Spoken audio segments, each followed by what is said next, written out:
Sorry, Debbie, excuse me a moment. It's all right. Hello?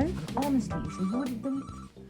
In 2005, UK-based audio-visual artist Zoe Irvine was inspired to launch an audio broadcasting project involving 300 singers from every part of the world. The aim of the project was to get all 300 artists to broadcast their songs over telephone lines during a 24-hour concert in the summer. Irvine had not met any of the artists face-to-face and was successful in leading the global team from a small office in Scotland. Irvine guides us through the traumas and lessons she learnt by organising the concert, giving us a taste of an unusual and dynamic project that serves as a background case study to our essay on virtual teams.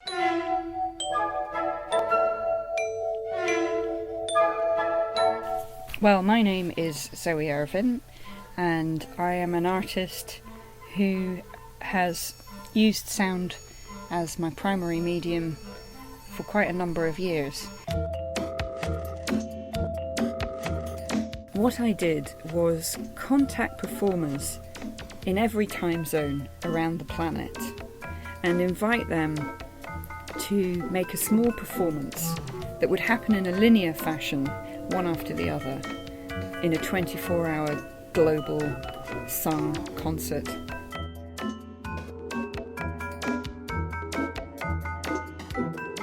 So New Zealand began, and then we worked our way through Australasia, Indonesia, the far reaches of Russia into China. We didn't have any Mongolian participants, unfortunately, but we did have Thai and Indonesian. And then through the very awkward half-hour time zones of India into Asia and Central Europe and Middle East. Then all the way, 24 hours later, to Alaska and Hawaii. And that was it, 24 hours. We had a sort of bank of phones and people could listen that way, and then at a certain time we had it broadcasting through the PA system. The way it was organised, all the participants sang down the phone. We actually called all the participants, and then we'd give them a count-in. And so sure enough, on the day of the event, at 8 a.m. UK time, it was 8 p.m. New Zealand time, perfect concert time, and we began. Welcome to Dial a Diva. You are calling during the hours of 11 and 12 a.m. Central European time. At this time, Dial a Diva is phone casting concert calls from Western Australia, Indonesia, China and Malaysia. If you would like to speak to an operator, press *0 at any time. We will now connect you with the live phone cast.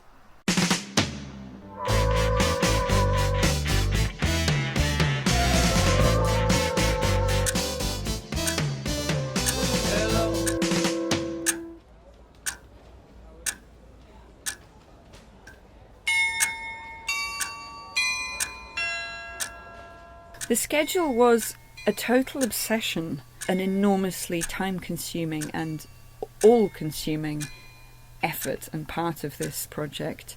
First of all, just mapping it out and thinking, okay, so if this is 8 o'clock here, what is that with us, what is that with them, making sure that we got those time differences right.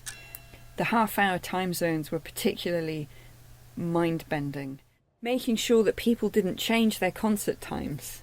So as it got closer to the date, we would continually be saying, so you'll still fine for 7 o'clock your time, aren't you? Or you're still fine for 11:30, aren't you? Or 10:25, or whenever the time was. And for the most part, that really did work out. Debbie, excuse me a moment. It's all right. Sorry. The telephone was, after all, the earliest device used to transmit voice messages across long distances. New technologies merely served to refine the old techniques. Irvine sees that getting back to the roots was fundamental to her project.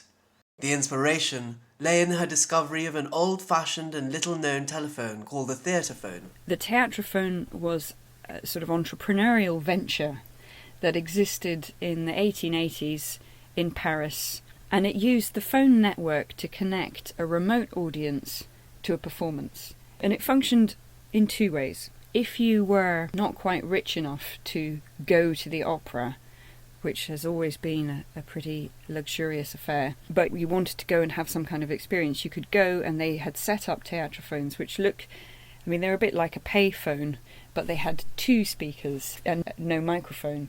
And you would put in a coin and place these 2 speakers over your ears and listen literally through a wall to the performance that was going on live on the other side. So you didn't have a seat, you weren't exactly at it, but there you were, just remote by one wall, paying a few centimes or whatever it was then.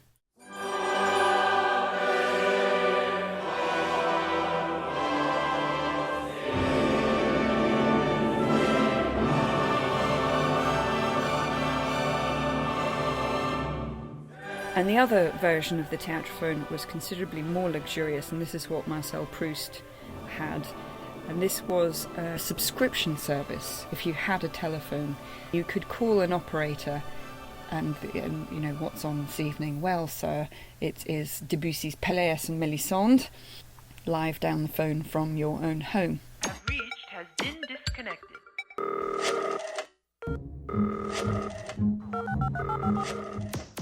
Over 100 years later, I was looking back at this and thought, this is exciting.